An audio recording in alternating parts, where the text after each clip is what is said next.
제21대 대통령 선거 특별방송 및 취임식까지 본방송에서 생방송됩니다. 대규모 감세 법안이 통과될 경우 뉴욕 주민 150만 명이 건강보험 혜택을 잃을 전망입니다.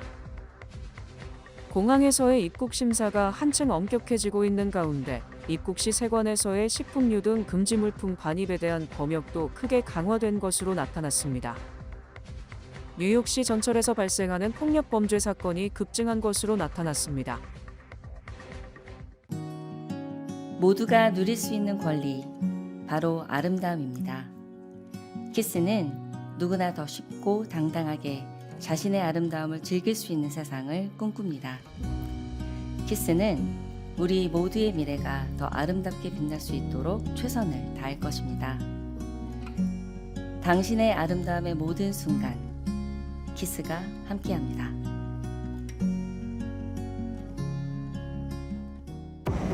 당신의 첫 전기차 고민되시나요? 전문가는 답을 알고 있습니다. 틀을 깬 스타일, 시대를 이끄는 테크놀로지, 드라이빙의 즐거움까지.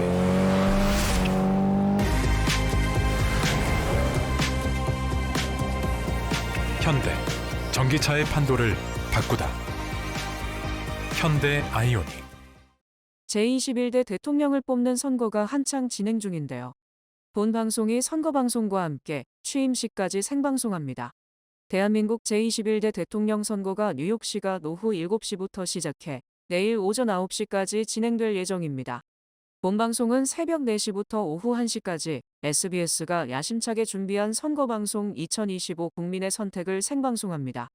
SBS가 선거방송 때마다 정확성을 인정받았던 지상파 3사 공동 출구조사 결과는 투표가 끝나는 저녁 8시, 뉴욕시가 오전 9시에 공개됩니다. 또 오후 8시부터 제21대 대통령 취임식과 함께 다시 시작이 생방송됩니다. 이로써 TKC 뉴스는 4일 오후 7시 30분으로 편성이 변경됩니다. 김문수 국민의힘 후보는 서울에서 22일간의 선거운동을 마무리하며 이재명 독재를 막아야 한다면서 이준석 개혁신당 후보를 찍으면 이재명 후보를 돕는 것이라고 말했습니다. 이재명 민주당 후보는 서울 여의도 공원에서 마지막 집중유세를 펼치고 내란 세력을 심판하고 진짜 대한민국을 열겠다고 강조했습니다. 한편 새로 선출될 제21대 대통령은 4일 아침 노태학 중앙선거관리위원장이 당선인 결정을 선언하는 즉시 임기를 시작하게 됩니다.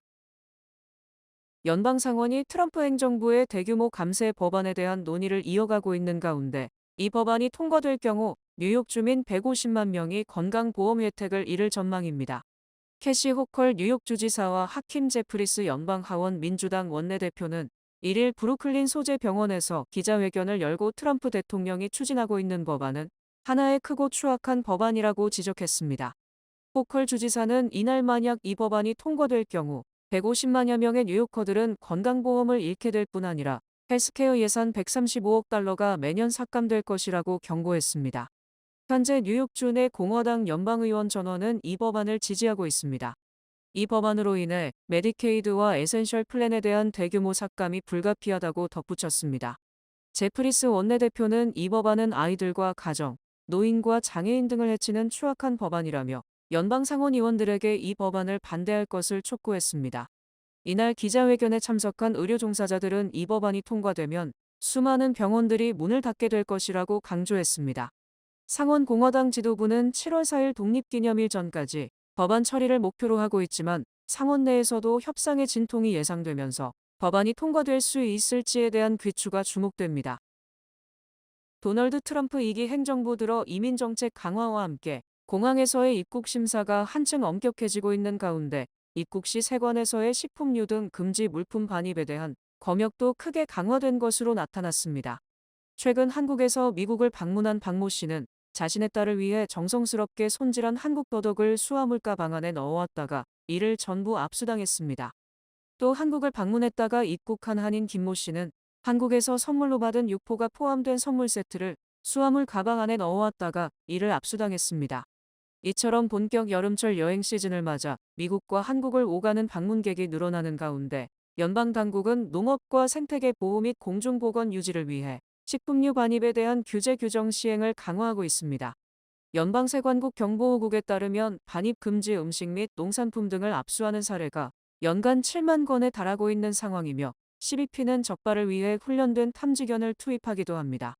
12P는 모든 식품 및 농산물은 반드시 신고해야 하며 금지 및 제한되는 품목으로는 육류, 생과일과 채소, 식물, 씨앗, 토양, 동물성 또는 식물성 재료로 만들어진 제품이 있다고 경고했습니다. 한인들이 한국에서 많이 구입해 오는 만두, 순대 등과 같은 육류 가공식품과 인삼, 말린 고추, FDA 인증이 없는 의약품이나 한약재 등도 반입금지 품목입니다. 육류 건더기가 들어간 라면, 육류 건더기가 들어간 찌개, 국, 카레 등의 레토르트 식품, 일부 유제품도 포함됩니다. 세관신고서에 식품류가 있다고 기입했을 경우에는 반입금지 물품에 대한 압수 및 폐기로 끝나지만 세관신고서에 기입하지 않은 상태에서 적발될 경우 최대 $1,000까지 벌금이 부과될 수 있습니다. 벌금은 위반의 정도, 반입 품목의 위험성, 고의성 여부, 상업적 목적 여부, 반복 위반 여부 등에 따라 달라지는 것으로 알려져 있습니다. 뉴욕시 전철에서 발생하는 폭력 범죄 사건이 급증한 것으로 나타났습니다. 뉴욕포스트가 1일 뉴욕시경 통계를 인용해 보도한 바에 따르면 올해 1월부터 5월까지 전철 내 폭력 범죄 건수가 255건 집계돼 전년 같은 기간에 214건 대비 약 19% 늘었습니다. 아울러 코로나19 사태 이전인 2019년의 경우 해당 기간 발생한 폭력 범죄가 154건이었던 점과 비교하면 무려 65.6% 증가한 수치입니다. 특히 올 들어 현재까지 발생한 폭행 가운데 36%를 차지하는 93건은 경찰과 메트로폴리탄 교통공사 직원 등을 대상으로 이뤄진 것으로 조사됐습니다. 2019년의 경우 같은 기간 뉴욕시 전철에서 발생한 폭행 사건 가운데 30%인 44건이 경찰 등을 대상으로 가해진 폭행이었던 것과 비교하면 법 집행 요원 등에 대한 폭력 행위는 2배 넘게 폭증한 것입니다. 마이클 알카자르 존 제이 칼리지 겸임 교수는 범죄 증가에는 구금을 최소화한 보석개혁법 등의 요인으로 작용하고 있다고 지적했습니다.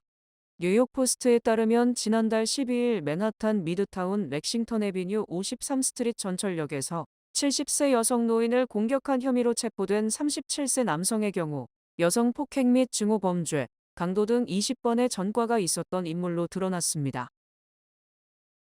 뉴욕시가 올 들어 5개월간 살인사건과 총격사건이 통계 집계 이후 사상 최저를 기록, 뉴욕이 훨씬 안전해졌다는 평가를 받게 됐습니다.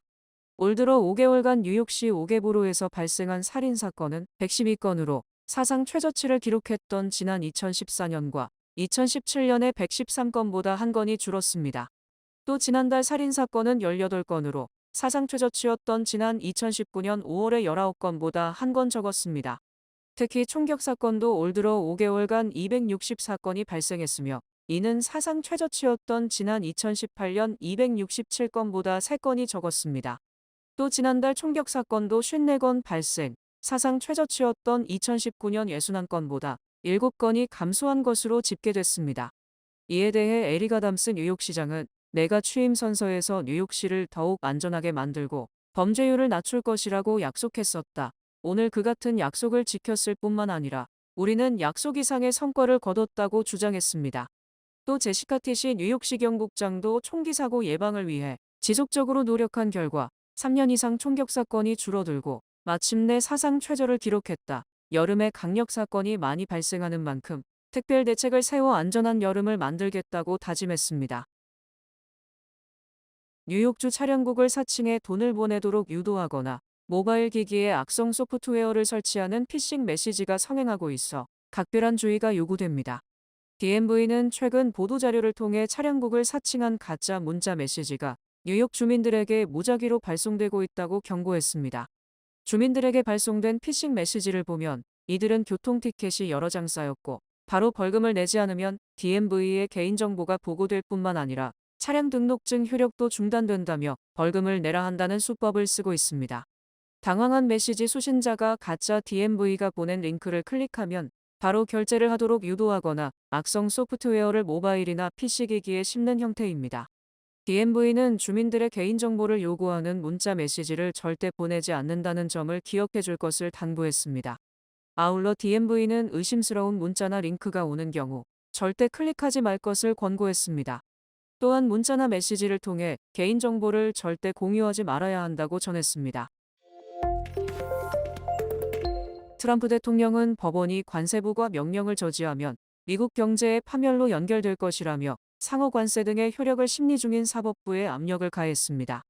트럼프 대통령은 트루스 소셜에 올린 글에서 만약 법원이 예상과 다르게 우리의 관세에 반대하는 판결을 내린다면 그것은 다른 나라들이 반미 관세로 우리나라를 인질로 잡도록 만드는 것이라고 주장했습니다.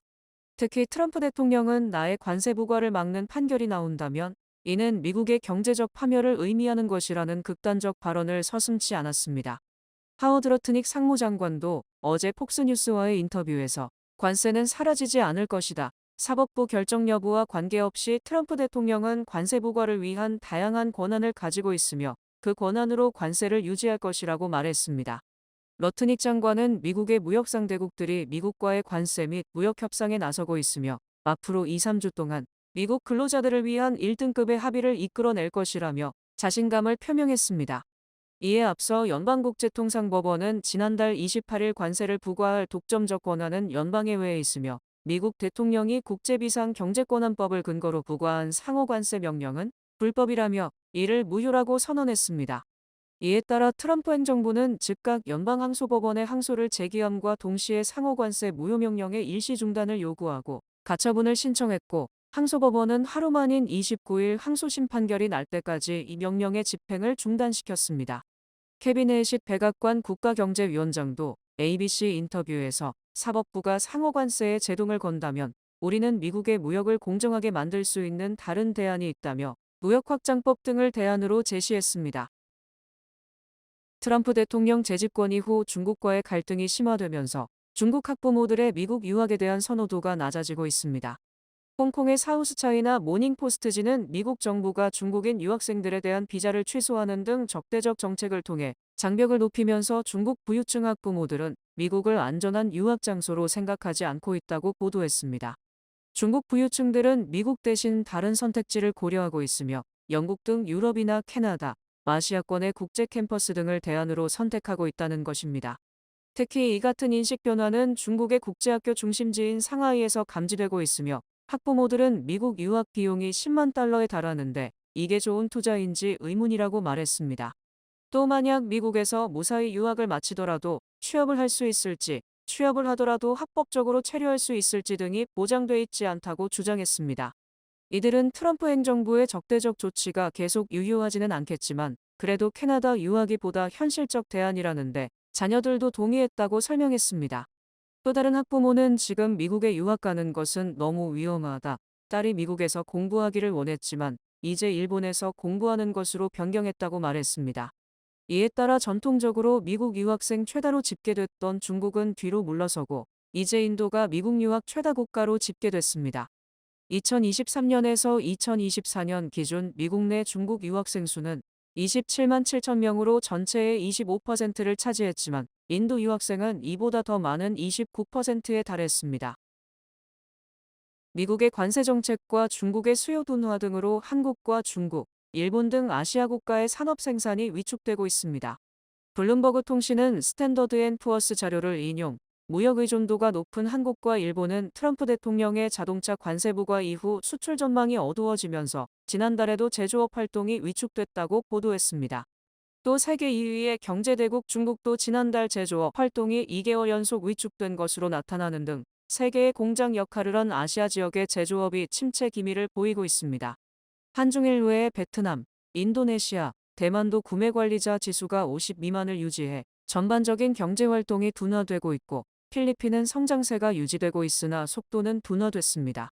블룸버그 통신은 이 같은 아시아 국가의 생산 위축은 트럼프 관세 정책에 따른 불확실성을 반영한 것이라고 분석했으며 특히 관세의 가장 큰 타깃인 중국은 제조업이 둔화되면서 내수도 둔화, 다른 나라의 생산을 위축시키는 악순환을 낳고 있습니다.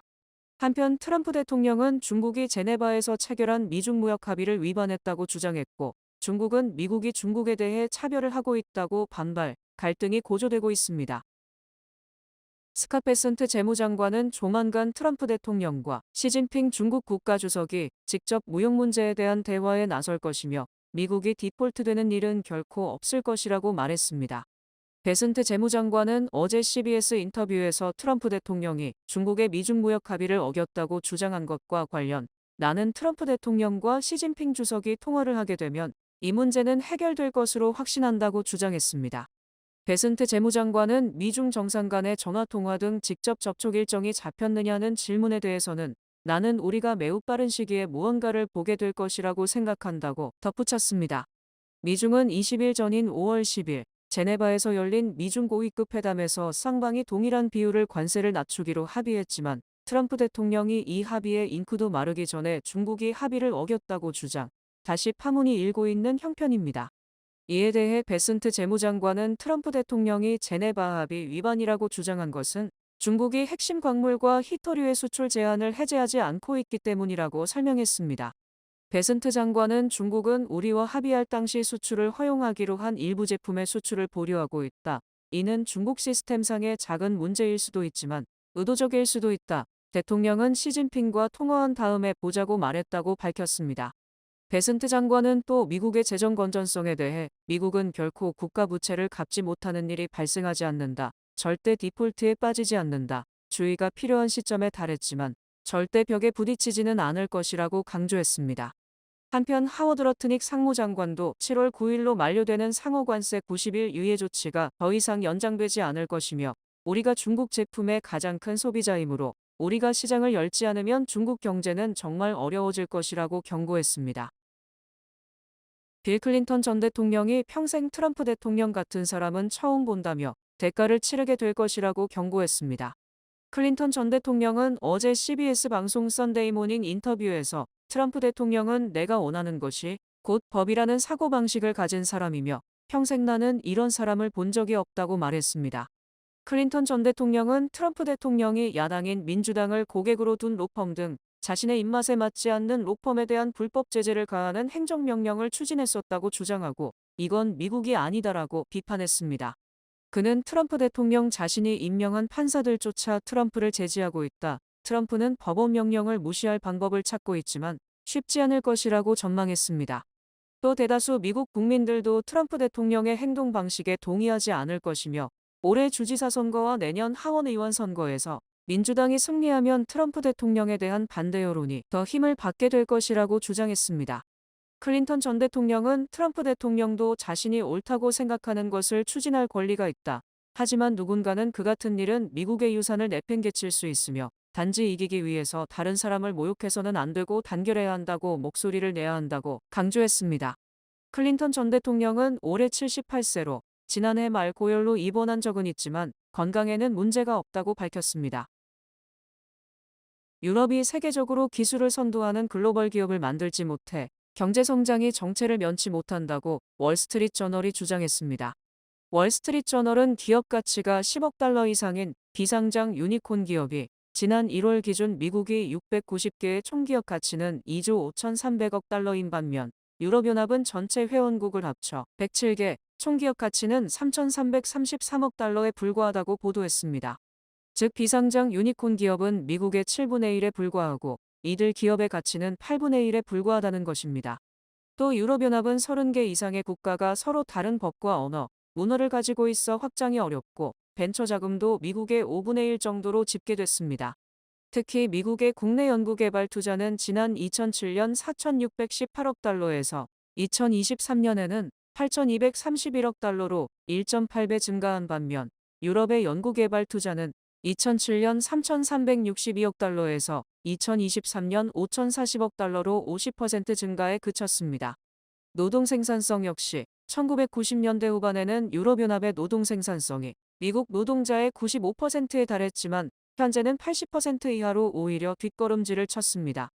이처럼 노동 생산성이 낮은 것은 유럽연합이 여가 중심의 사회를 추구하면서 2023년 기준 미국 노동자 일주일 평균 근무 시간은 34.6시간인 반면 유럽연합은 30.2시간에 그쳤습니다.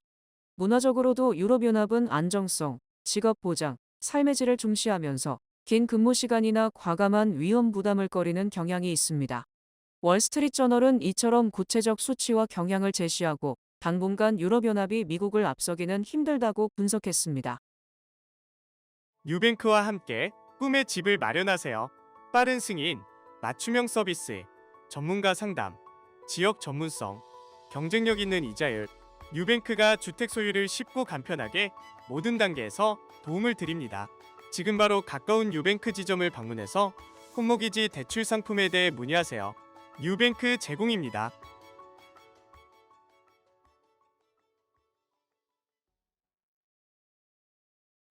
뱅크 오브 호프가 드리는 경쟁력 있는 이자율에 8개월 및 11개월 프로모 플러스 CD. 가까운 뱅크 오브 호프 지점에서 만나보세요. 이 프로그램은 최고의 금융 서비스로 당신을 존중합니다. 뱅크 오브 호프 제공입니다. 주요 단신 전해드립니다. 트럼프 행정부가 유학생 비자를 일방적으로 취소하거나 재입국을 거부하는 사례가 잇따르면서 외국인 학생들이 여름방학에도 고향에 돌아가는 대신 미국 내에 머물고 있습니다. 4월 개인 소비 지출 가격 지수가 전년 동월 대비 2.1% 상승, 전년 동기 대비 상승률은 지난해 9월 이후 7개월 만에 가장 낮은 것으로 나타나 인플레이션 지표가 둔화세를 지속하고 있습니다. 최근 하원을 통과한 세법 개정안에 미국이 불공정하다고 판단하는 국가나 기업, 개인에게 최대 20%의 추가 세금을 물리는 것을 골자로 하는 이른바 복수세가 포함된 논란을 빚고 있습니다.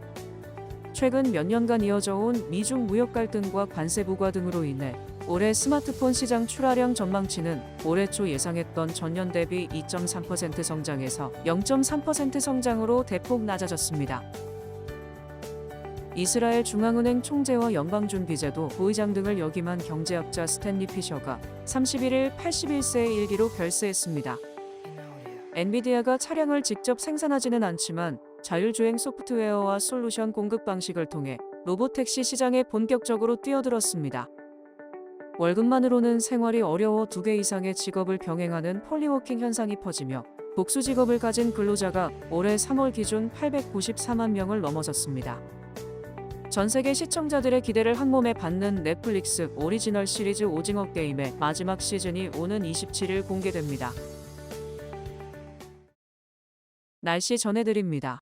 화요일인 내일은 대체로 맑겠습니다. 낮 최고 기온은 80도, 최저 기온은 62도입니다. 해 뜨는 시간은 5시 26분, 해 지는 시간은 8시 22분입니다. 이상으로 주간 날씨와 세계 날씨 전해드립니다.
이상으로 6월 2일 월요일 TKC 뉴스데스크 여기서 마치겠습니다. 내일 TKC 뉴스는 오후 7시 30분에 방송됩니다. 시청해주신 여러분 고맙습니다.